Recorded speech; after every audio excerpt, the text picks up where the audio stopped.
In this video, we're going to go over the head and shoulders pattern. The head and shoulders is a really important price pattern in the markets because it signifies the start of a trend change. And it also can give you safe entry points when it comes to making those trend changing trades that can go for 200, 300 pips or go for a large amount of pips. So with the head and shoulders pattern, to break it down, you're having an uptrend. And the uptrend is creating higher highs and higher lows, higher highs and higher lows. Then it has a climax high. So basically, it has a final high. Of course, at this point, you don't know it yet until you start to have some, uh, I guess, doubts that the bull trend or the uptrend will continue when price comes down here. So when price comes and retraces the entire rally, so this whole rally here was retraced to here, then you might be saying, well, maybe the trend is getting weaker because up until that point, it never came close to retracing the bottom of the last swing, but it does here. So that's a notification that the bullish trend is ending and you might be having a sell trend or a bearish trend come up. Then right after there's one last hope type of buy rally that comes, but it doesn't really, it fails to reach this high. So it starts to turn back around and this creates the right shoulder. And then from there, it gets back, price comes back to the point of the last swing up, gets back to that point, and then potentially breaks out of that point to continue down.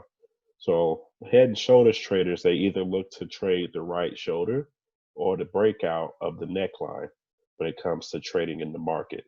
The other thing to remember with the head and shoulders pattern is that price must come back to the start of this last swing point, come back 100%, and then retrace at least to the area of the left shoulder to create the right shoulder.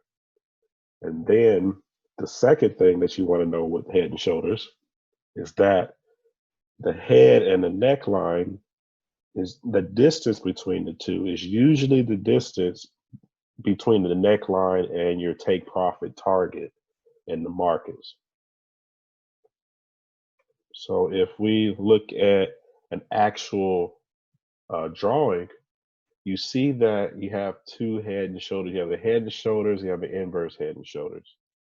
And what you see here is that price, was going up strongly, came back, created the left shoulder, made the head, created the right shoulder, and broke out.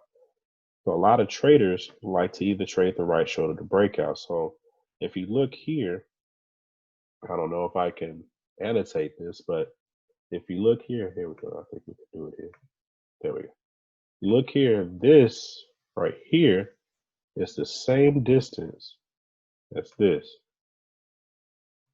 And price had basically came down to that point. Even though, it started to create another head and shoulders, you already won that trade.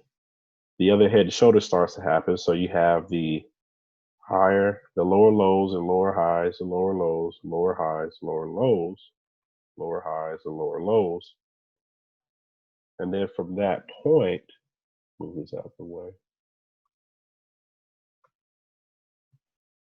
From that point, you have the left shoulder and the head that forms. So if we look here, this is the neckline there, because the neckline is the last swing point before the climax. So this was the last swing point, which is a swing high because this is an inverse head and shoulders. So it created that last swing. And then it went back, it tested 100% of this move. So it came back and corrected or tested 100% of this move. And then it tried to become a last rally down but that last rally down failed to break this point here. So it failed to break this point here, thus creating the right shoulder. And then the breakout happened. Now, if you look here, this is the breakout. I mean, the neckline to the climax, the head, that's the same distance as this. So you would have won that trade either way. Either if you took the right shoulder or if you did the breakout, you would have won that trade. So this is how you look at the head and shoulders pattern.